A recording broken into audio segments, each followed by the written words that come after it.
ក្រសួងអភិវឌ្ឍជនបទ Ministry of Rural Development ក្រសួងអភិវឌ្ឍជនបទត្រូវបានបង្កើតឡើងដោយច្បាប់នៃព្រះរាជាណាចក្រកម្ពុជាដែលប្រកាសឲ្យប្រើដោយព្រះរាជក្រមលេខ NSRKM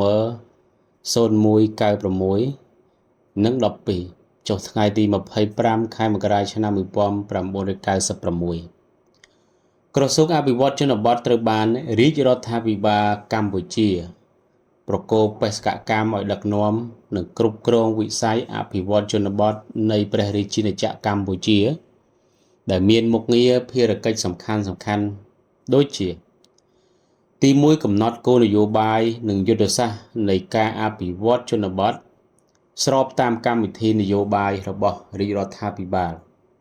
ទី2ក្រសួងអភិវឌ្ឍជនបទលើកទិសដៅនិងផែនការរយៈពេលខ្លីរយៈពេលមធ្យមនិងរយៈពេលវែងលើការងារអភិវឌ្ឍជនបទដើម្បីកែលម្អស្ថានភាពសេដ្ឋកិច្ចសង្គមគិច្ចនិងវប្បធម៌របស់ប្រជាជនតាមជនបទទូទៅដោយរួមបញ្ចូលទាំងជនជាតិភាគតិចក្នុងព្រះរាជាណាចក្រកម្ពុជា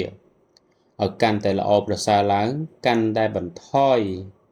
បណ្ដើរនៅភាពក្រីក្រនៅតាមជនបទនិងភាពខុសគ្នារវាងអ្នកជនបទនិងអ្នកទីក្រុង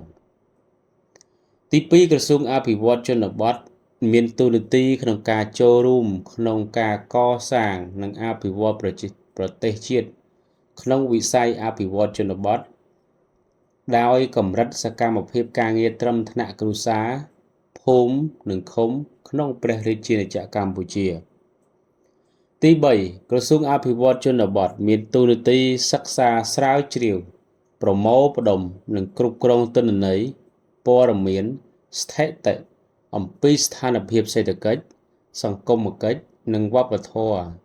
នៅតំបន់ជនបទនៃព្រះរាជាណាចក្រកម្ពុជាដោយគិតទាំងតំបន់ភ្នំតំបន់ខ្ពង់រាបនិងតំបន់វាលរាបទី5ក្រសួងអភិវឌ្ឍជនបទមានភារកិច្ចនិងតួនាទីអភិវឌ្ឍធនធានមនុស្សតាមរយៈការបណ្ដុះបណ្ដាលបច្ចេកទេសជំនាញនិងចំណេះដឹងដល់មន្ត្រីបុគ្គលិករាជការរបស់ក្រសួងទី6ក្រសួង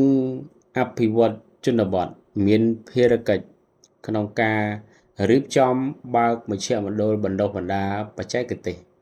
និងវិជ្ជាជីវៈថ្នាក់ភូមិភាគដល់ប្រជារាស្ត្រជនបទតាមការចាំបាច់និងតាមលទ្ធភាពជាក់ស្ដែងទី7ក្រសួងអភិវឌ្ឍជនបទមានភារកិច្ចអប់រំផ្សព្វផ្សាយដើម្បីលើកកម្ពស់ផលិតភាពនិងប្រាក់ចំណូលប្រចាំគ្រួសាររបស់ប្រជាពលរដ្ឋដោយផ្អែកលើការសិក្សាស្រាវជ្រាវបច្ចេកទេសជំនាញអភិវឌ្ឍជនបទទី8ក្រសួងអភិវឌ្ឍជនបទមានភារកិច្ចនិងតួនាទីទំនាក់ទំនងសម្របសម្រួលនិងធ្វើសហប្រតិបត្តិការជាមួយបរទេសអង្គការអន្តរជាតិអង្គការមិនមែនរដ្ឋាភិបាលស្ថាប័នរដ្ឋអាជ្ញាធរគ្រប់ជាន់ថ្នាក់និងផ្នែកឯកជនដែលមានការពាក់ព័ន្ធព្រមទាំងប្រជារាស្ត្រមូលដ្ឋានដើម្បីធ្វើការអភិវឌ្ឍជនបទប្រកបទៅដោយចីរភាពទី8ក្រសួងអភិវឌ្ឍជនបទមានតួនាទីក្នុងការគ្រប់គ្រងដឹកនាំនិងទទួលខុសត្រូវក្នុងការអនុវត្តកម្មវិធីអភិវឌ្ឍជនបទចម្រុះថ្នាក់គ្រួសារភូមិឃុំដែលរួមមានផ្លូវលំជនបទផ្គត់ផ្គង់ទឹកជនបទថែទាំសុខភាពបឋមអភិវឌ្ឍសហគមន៍និងអភិវឌ្ឍសេដ្ឋកិច្ចជនបទដោយសហការជាមួយស្ថាប័នពាក់ព័ន្ធទី9ក្រសួងអភិវឌ្ឍជនបទ Ministry of Rural Development មានតួនាទីនិងភារកិច្ចជំរុញការរៀបចំនិងពង្រឹងរចនាសម្ព័ន្ធអភិវឌ្ឍជនបទគ្រប់ជាន់ថ្នាក់ជាពិសេសគណៈកម្មាធិការអភិវឌ្ឍជនបទនៅថ្នាក់មូលដ្ឋាននៅពេលបច្ចុប្បន្ននេះក្រសួងអភិវឌ្ឍជនបទដឹកនាំដោយឯកឧត្តមឆាយរិទ្ធិសែនដែលជារដ្ឋមន្ត្រីក្រសួងជនបទនៅក្នុងនោះមានរដ្ឋលេខាធិការមានដូចជាឯកឧត្តមឈឹមសៅគីឯកឧត្តមបណ្ឌិតស៊ូគួងឯកឧត្តមអិនចន្ទថាឯកឧត្តមបណ្ឌិតសៅជីវ័ន ក្រសួងអភិវឌ្ឍជនបទមានរចនាសម្ព័ន្ធគ្រប់គ្រងទី1រដ្ឋមន្ត្រីទី2ខុទ្ទកាល័យទី3ទីប្រឹក្សាទី4រដ្ឋលេខាធិការនិងទី5រដ្ឋលេខាអនុរដ្ឋលេខាធិការក្រសួងអភិវឌ្ឍជនបទមានអគ្គនាយកដ្ឋានចំនួន3គឺទី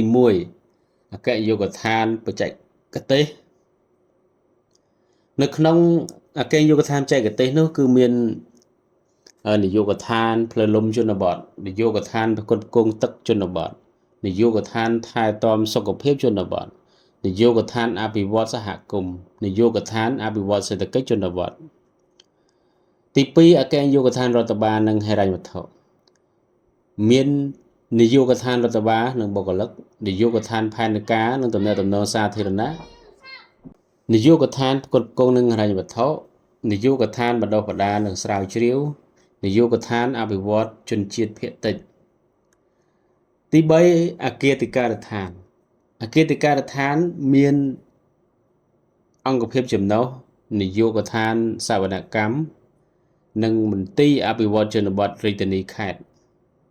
ដូច្នេះនៅក្នុងរចនាសម្ព័ន្ធរបស់ក្រសួងអភិវឌ្ឍជនបទខ្ញុំនិយាយសារឡើងវិញគឺទី1រដ្ឋមន្ត្រីខុទ្ទកាល័យទីប្រឹក្សារដ្ឋលេខាធិការអនុរដ្ឋលេខាធិការនិងអគ្គនាយកដ្ឋានចំនួន3បាទក្រសួងអភិវឌ្ឍជនបទបានបង្ហាញអំពីលទ្ធផលដែលក្រសួងបានសម្រេចបាននៅក្នុងឆ្នាំ2024តាមកម្មវិធីអាទិភាពចំនួន4របស់ក្រសួងរួមមានទី1ការអភិវឌ្ឍហេដ្ឋារចនាសម្ព័ន្ធរូបវន្តនិងគមនាគមន៍ជនបទទី2ការកែលម្អលក្ខខណ្ឌនៃការរស់នៅរបស់សហគមន៍ជនបទទី3ការធ្វើពិពិធកម្មសកម្មភាពសេដ្ឋកិច្ចជនបទនិងទី4ពង្រឹងសេវាគាំទ្ររដ្ឋបាលនិងកិច្ចការទូទៅនៅក្នុងនោះដែរឯកឧត្តមរដ្ឋមន្ត្រីឆៃរតសែនក៏បានលើកឡើងអំពីយុទ្ធសាស្ត្រនិងទិសដៅបន្តរបស់ក្រសួងអភិវឌ្ឍជនបទសម្រាប់ឆ្នាំ2025នេះចំនួន5ដែរគឺអភិវឌ្ឍហេដ្ឋារចនាសម្ព័ន្ធរូបវន្តនិងគមនាគមន៍ជនបទប្រកបដោយភាពធន់ការលើកកម្ពស់ការទទួលបានទឹកស្អាតនិងអនាម័យបរិស្ថានជនបទការជំរុញអភិវឌ្ឍសហគមន៍ជនបទនិងចលនាភូមិគំរូ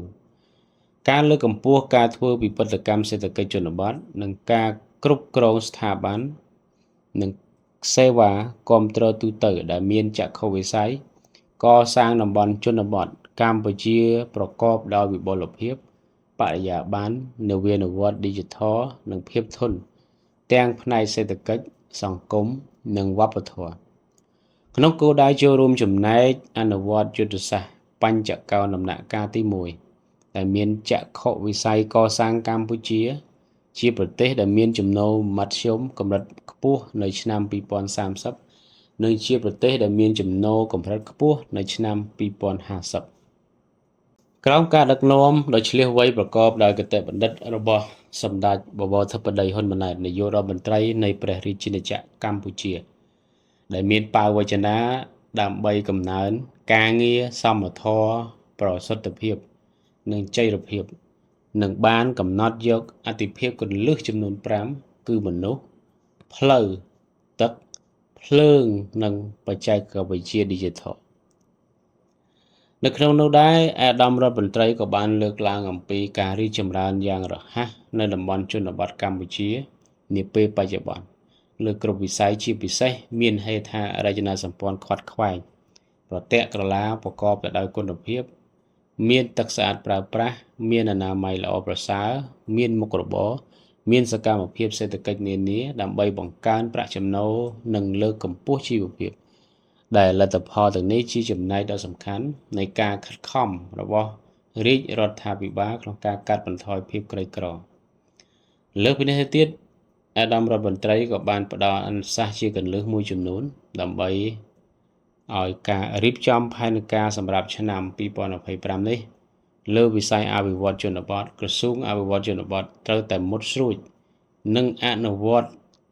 ទៅប្រកបដោយប្រសិទ្ធភាពនិងស័ក្តិសិទ្ធិភាពស្របតាមចក្ខុវិស័យរបស់រាជរដ្ឋាភិបាលដែលបានកំណត់ដូច្នេះហើយ ក្រសួងនេះមានទូរទីភារកិច្ចក្នុងការអភិវឌ្ឍសហគមន៍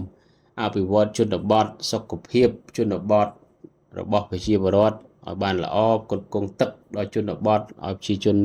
បានល្អផ្លូវលំនៅតាមជនបទធ្វើយ៉ាងណាឲ្យបានល្អជូនប្រជាពលរដ្ឋក្នុងការធ្វើដំណើរបាទអញ្ចឹងក្រសួងអភិវឌ្ឍជនបទនេះគឺដូចអ្វីដែលខ្ញុំបានលើកយកនៅទូរទីភារកិច្ចខាងលើដែលខ្ញុំបានរៀបរាប់អញ្ចឹងបាទគឺមានសារៈសំខាន់ខ្លាំងណាស់ក្នុងការជួយអភិវឌ្ឍជាតិនិងប្រជាជនឲ្យរស់នៅបានសេចក្តីសុខនិងសុខស្រួលក្នុងការរស់នៅក្នុងពេលបច្ចុប្បន្ននេះបាទ